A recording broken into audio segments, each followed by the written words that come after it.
សួស្តីបងប្អូនទាំងអស់គ្នាចាថ្ងៃនេះនាងខ្ញុំមកបង្ហាញពីផលិតផល Makita ចាបងចង់ដឹងអត់ថាជាប្រភេទអីតោះបងប្អូនមកទស្សនាទាំងអស់គ្នា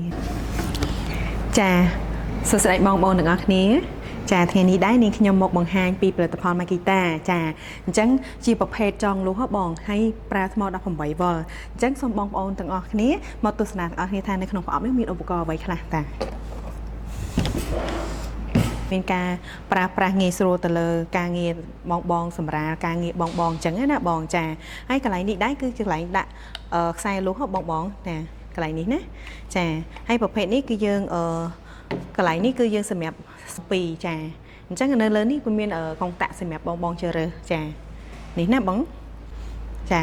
នេះគឺកន្លែង Rolling set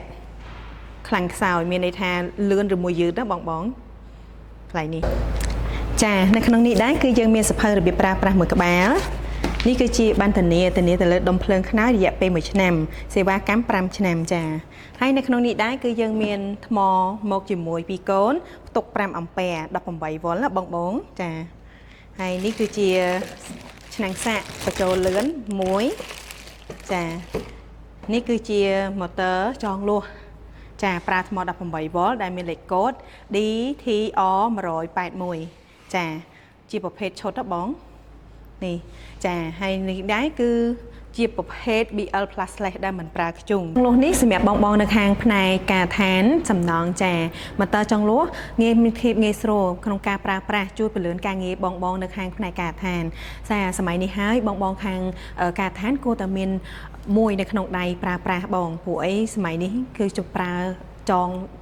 ដោយដៃទៀតហើយចាសម្រាប់បងមានចំណាប់អារម្មណ៍ទៅលើម៉ូទ័រចុងលុះនេះបងអាចតាក់ទងមកលើ page ក៏បានឬមួយក៏លេខនៅខាងក្រោមក៏បានចាហើយបើសិនជាបងមានចំណាប់អារម្មណ៍ចង់អញ្ជើញមកផ្ទាល់មកទីតាំង showroom ខាងក្រុមហ៊ុនក៏បានចាបើសិនជាបងនៅបណ្ដាខេត្តបងអាចសួររកតាមតំណាងចែកចាយទូទាំងប្រទេសក៏បានចាជាចុងក្រោយនេះដែរនាងខ្ញុំឈ្មោះអឹងមេងឆេងសូមអរគុណសូមជម្រាបលា